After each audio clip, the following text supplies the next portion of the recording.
What if Germany had managed to win World War II? This is perhaps the main question of alternate history, that exercise in historical thinking where we try to measure how a small change in a sequence of events or in the actions of a few individuals could have an immense impact on the course of events in the months, years, and decades after the fact.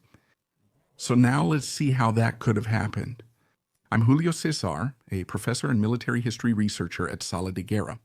And every Sunday we bring a different video for you to learn and have fun together with your family.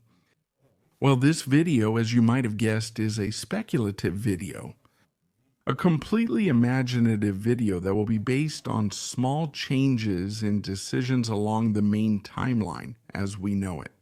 I believe it's not valid to drastically change the magnitudes of forces present on the real battlefield, because that would undermine any sense of realism of these hypotheses. And since we're talking precisely about hypotheses, and there are many of them, each person has their own set of personal hypotheses. We're going to talk about my set of hypotheses now, about the way I see how things could have turned out differently. And according to my conception, any kind of victorious scenario for Germany after June 1941 with the invasion of the Soviet Union under those circumstances, and also the entry of the United States into the war in December of that same year, 1941, practically does not exist. So if there is any possibility of Germany coming out victorious in World War II, it would have to be at the beginning of the conflict, while it was still a short conflict with controlled casualties for the economy of the Third Reich. And the best scenario I can imagine for a real German victory in World War II starts there in 1940, right after July 19th of 1940. That is a month after the fall of France. And the date when Hitler, in fact, made a public peace offer to England through the radio. It was on that day that Hitler appealed to reason, and let's say, in his words, speaking not as a victor, but as a person of common sense, that it was time for the British Empire to call it quits, to leave the fight, because it had never been Hitler's intention to dismantle the British Empire. And he believed there was still room for agreement between the two nations, Germany and England. But since Churchill in London ignores this peace offer, Hitler then, in our timeline, gives the order to begin preparations for Operation Sea Lion, which would be the invasion of England. But in this other timeline that I propose here, Hitler, who never really liked the idea of invading England through an amphibious assault, listens to another group of advisors who tell him that the best strategy at that moment is to go down to the Mediterranean and attack the English, where it would really hurt, the Suez Canal. The Suez Canal, which is right here in the northeast of Egypt, between the main part of the country and the Sinai Peninsula, was perhaps the main asset of the British Empire because it allowed the maritime connection between the United Kingdom, which is here in Europe, and its Asian empire, which was mainly concentrated in India, but also included possessions here in the Southwest Pacific, as well as Australia and New Zealand, to be shortened by weeks. To put it simply, losing control of the Suez Canal would mean a huge loss for London's coffers, and also a very likely scenario for the beginning of independence movements, very strong ones for its Asian colonies, which would effectively lead to the collapse of the British Empire, just as we saw in a slower and more prolonged way in the following decades of our timeline. But then the German plan for North Africa in this alternate timeline would involve an entire panzer group, formations that in 1941 were renamed to panzer armies. So what was a panzer group in 1940? It was a force that had between 3 and 4 panzer divisions. It was a force made up of between 3 and 4 panzer divisions, as well as light elements and also infantry divisions. And at that time, the possible commander of these formations would be Heinz Guderian or Hermann Hoth. The Luftwaffe's air support for the Mediterranean would also be greatly expanded. I would say that initially 2 or 3 fighter wings would move to the desert to cover the advance of the tanks. And of course, a first German action in this theater of operations would be the capture of Malta, which in the context of 1940 would fall quite easily to a paratrooper invasion, the Fallschirmjäger, an operation that could even involve the Italian Folgore Division, which at that time was already ready for combat. Another action that Hitler would probably take if he really decided to send a strong axis of his forces to the south would be to occupy Tunisia. That wouldn't be hard to achieve since the Vichy government negotiated the cession of posts in Syria the following year, 1941, when the Germans had to fly to Iraq in May of that year. So there is a very clear historical precedent. And let's remember that in that month of July, 1940, the RAF, the Royal Air Force, had attacked the French fleet anchored at Mers el Kabir here in Algeria, destroying several ships and causing many deaths among the French who were there. So the atmosphere between the two nations, France and England, at that time was not friendly at all. With the Germans taking control of Tunisia, still in 1940, the entire supply chain to North Africa would become much shorter, with a direct route for small aircraft like the Messerschmitt fighters straight from Sicily to the northern tip of Tunisia. And of course, with Malta out of the picture, the entire central Mediterranean would be open to Italian navigation, greatly reducing the material losses that the Axis suffered in our real timeline. Well, let's estimate that this huge amount of material managed to be shipped and unloaded in Tripoli around the end of September or mid-October, and that by the end of October, just like Rommel did in February 1941, very quickly after he had landed, the Germans immediately begin their offensive against the British in Egypt. And remember that in this scenario, the starting point wouldn't be El Agila, with all of Cyrenaica already lost.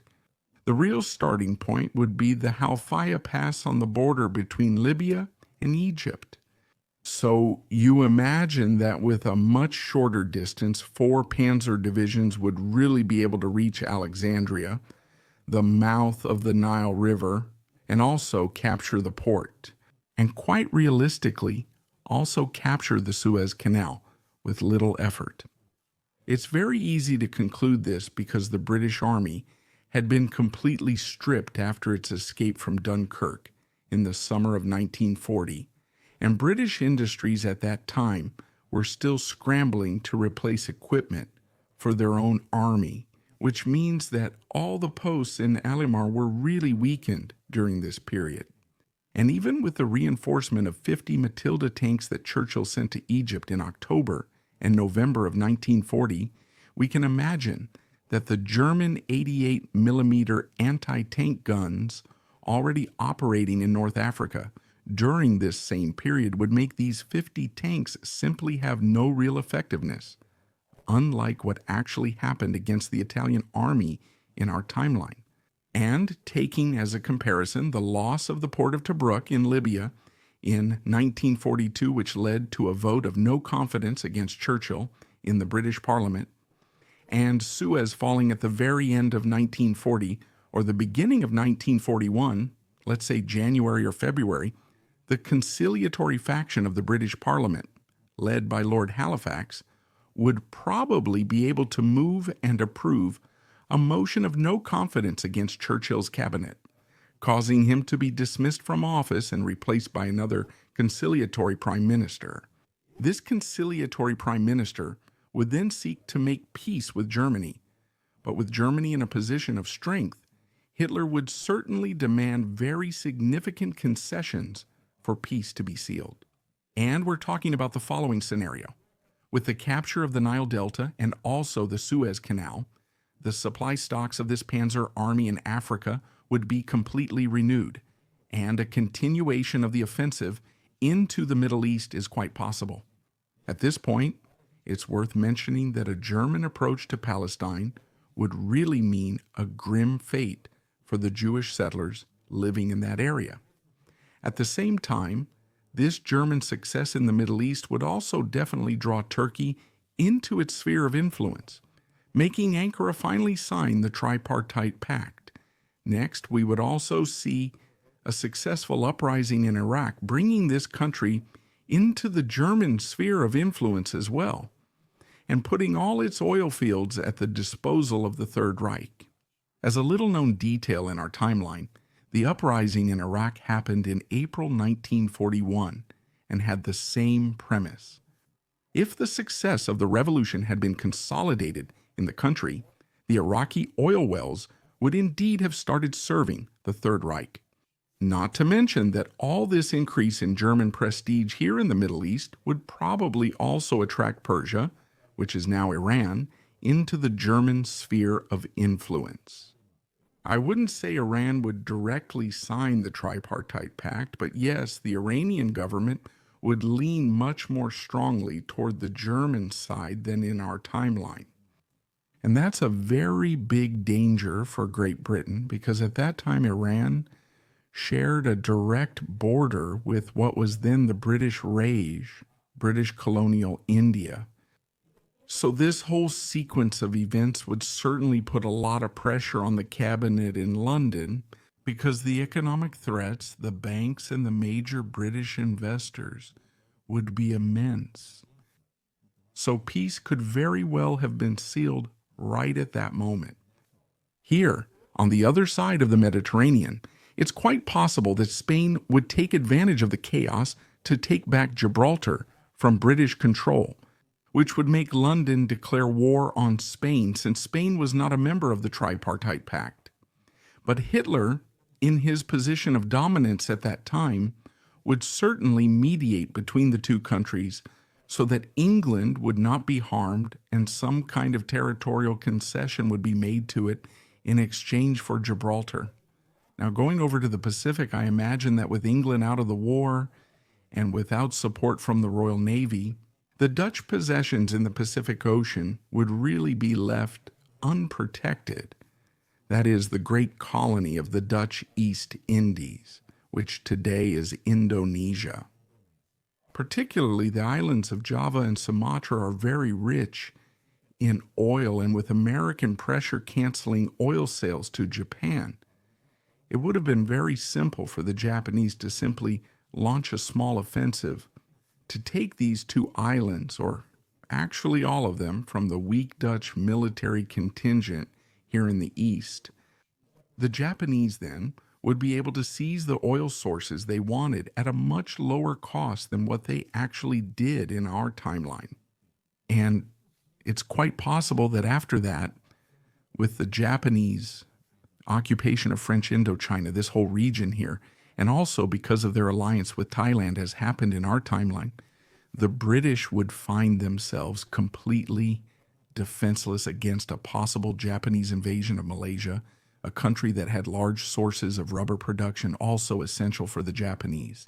What I can imagine here is that after a short confrontation in which the Japanese would launch an invasion of Malaysia from the north, just as actually happened, this new conciliatory British cabinet, foreseeing the irreversibility of the situation, would try to reach a peace agreement with the Japanese to keep Singapore under its control, giving the rest of Malaysia to Tokyo. In this way, the British could keep their most important port in Asia, while the Japanese would control access to the Pacific through their possessions in Malaysia and also in Sumatra.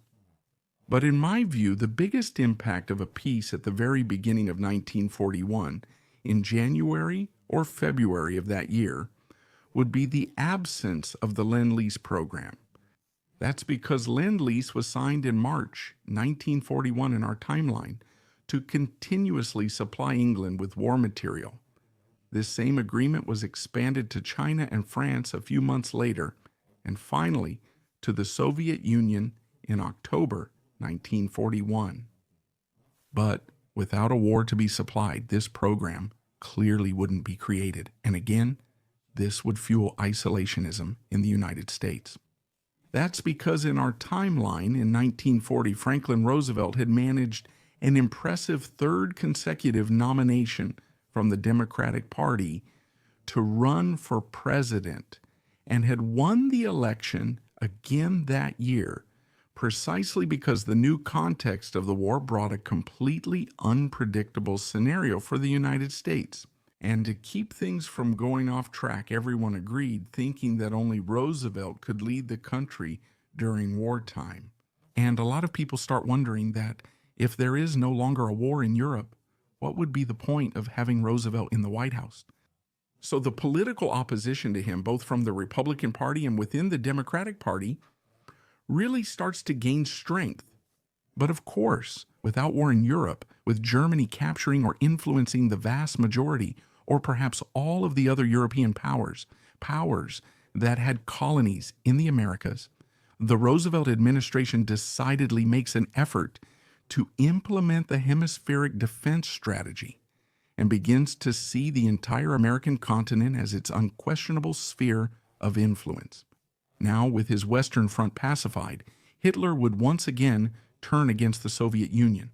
After all, that had been his goal from the beginning, as stated in Mein Kampf, and he would invade the country at the first possible opportunity in 1942.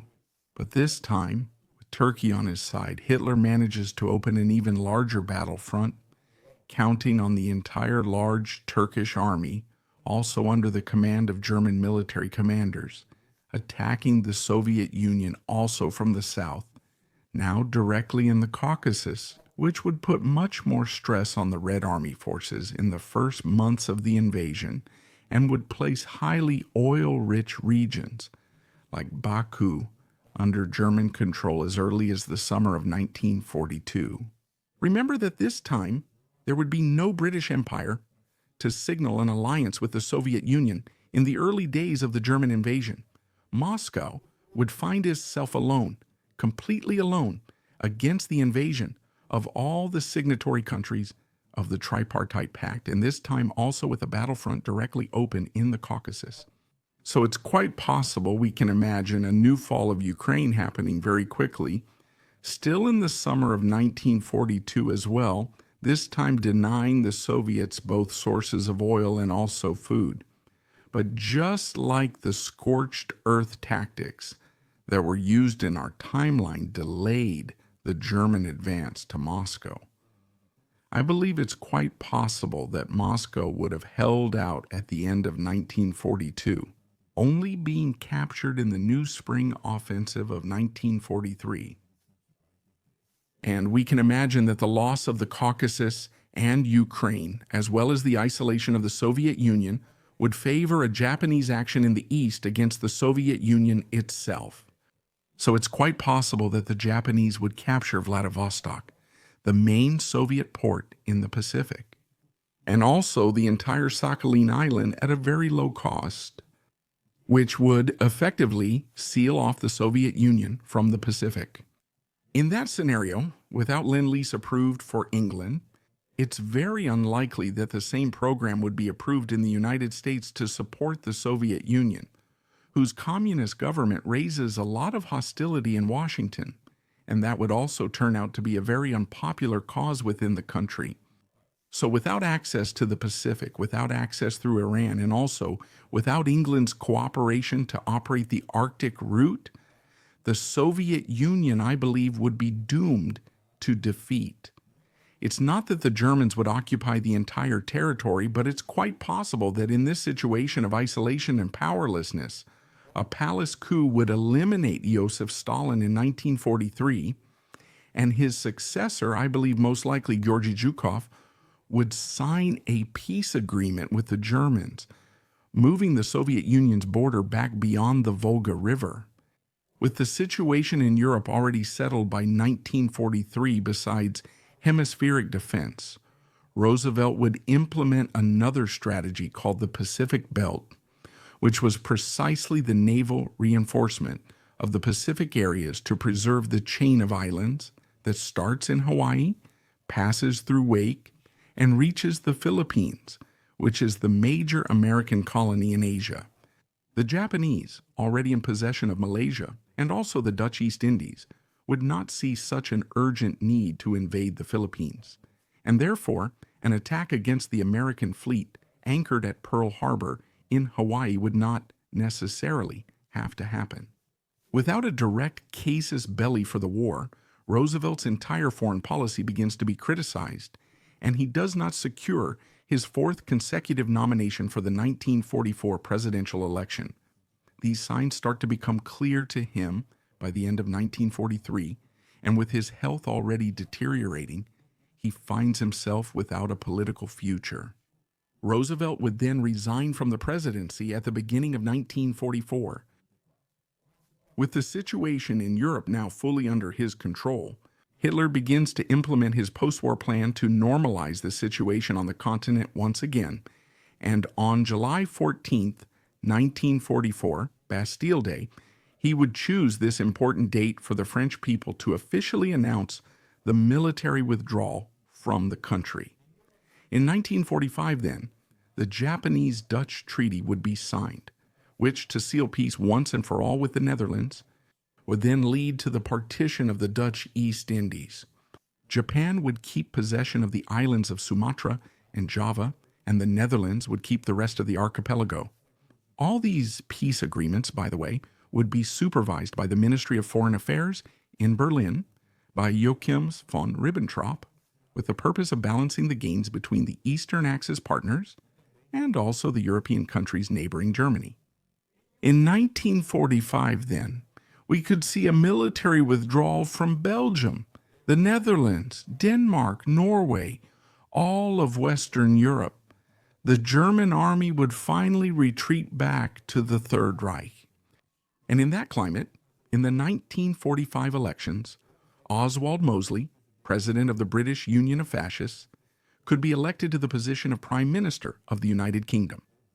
Mosley's election in London would cause a separation, a rupture between England and the United States, and also a major crisis in Canada, where Quebec would threaten to become an independent country since it is French-speaking, unlike the rest of the country. And to control this movement, the Canadian government, heavily funded by the United States, would declare its independence from the British Empire, becoming the Republic of Canada.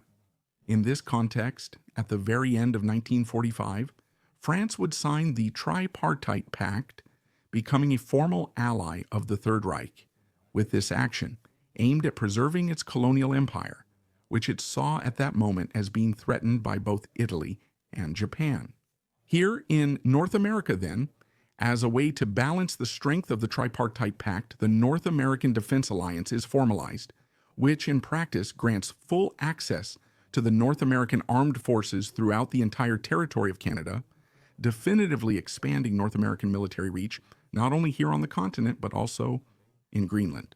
After the consolidation of peace in the post-war period, Hitler would then proceed with the construction of his new capital, Germania, to replace Berlin as the capital not only of the Third Reich, but of all of Europe. And there, in a new gigantic building called the Weltpalast or World Palace, in 1946, the Weltalliance for Frieden, or WFF, is founded, the equivalent in this alternate timeline to the United Nations, the UN.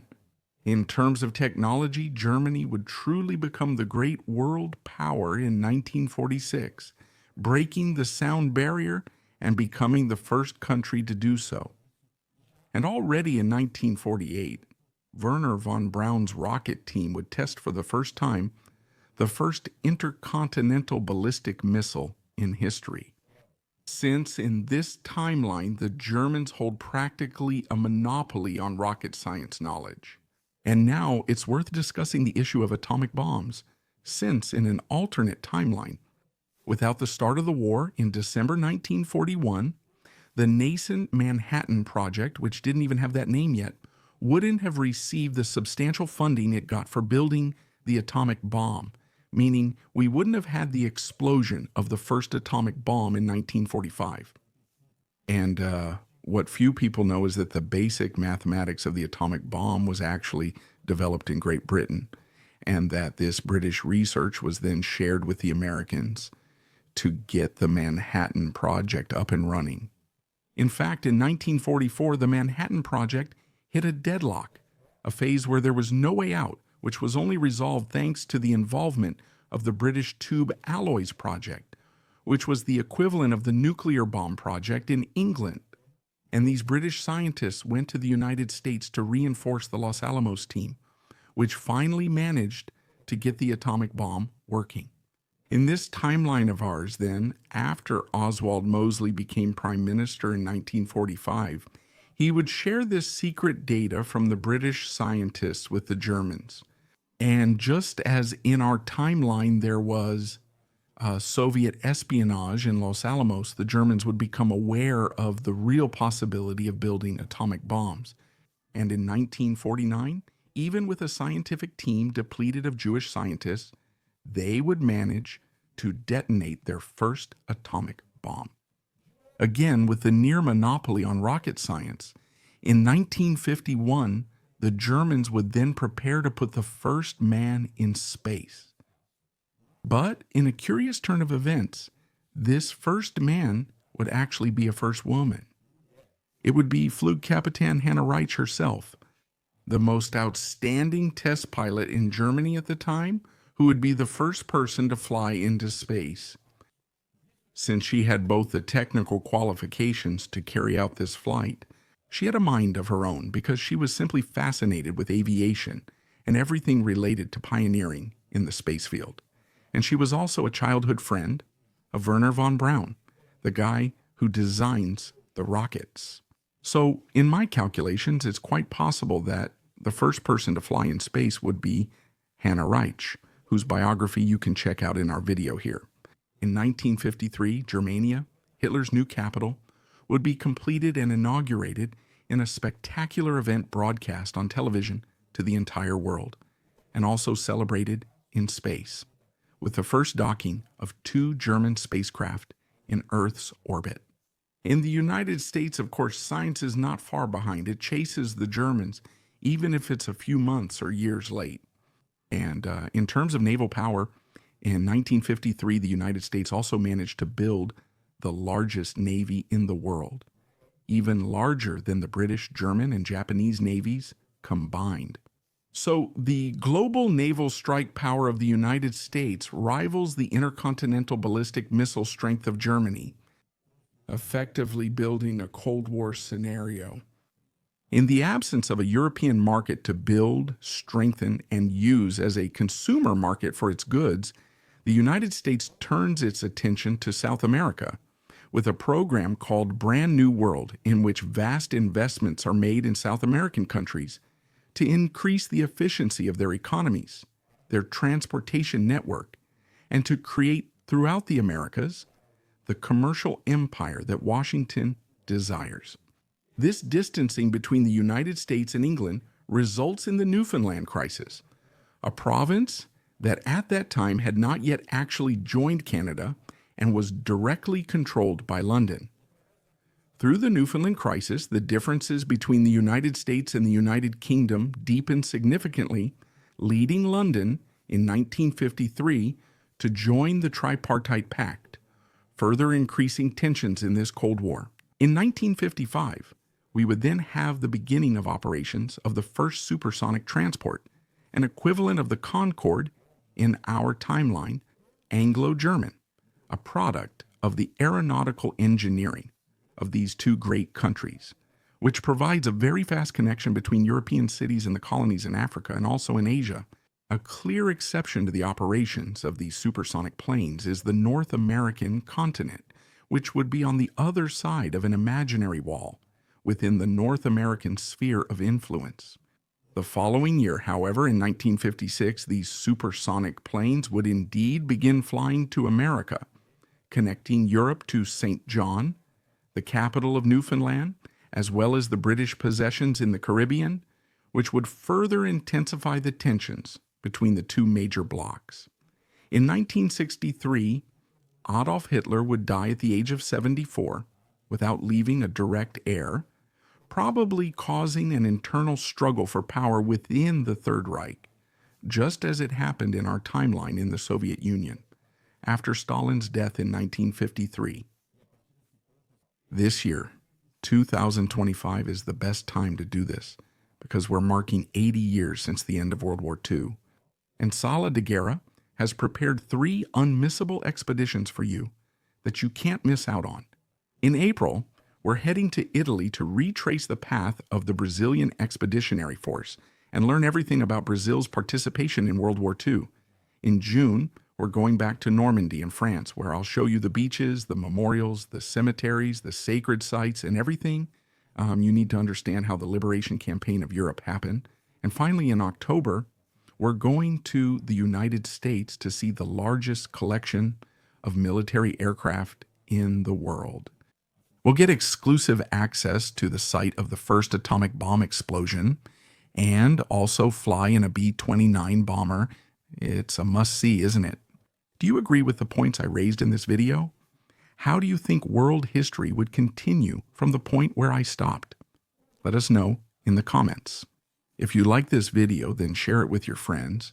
Give us a thumbs up and don't forget to subscribe to Sala de Guerra so you don't miss anything else. I'll wrap it up here. Thank you again for watching.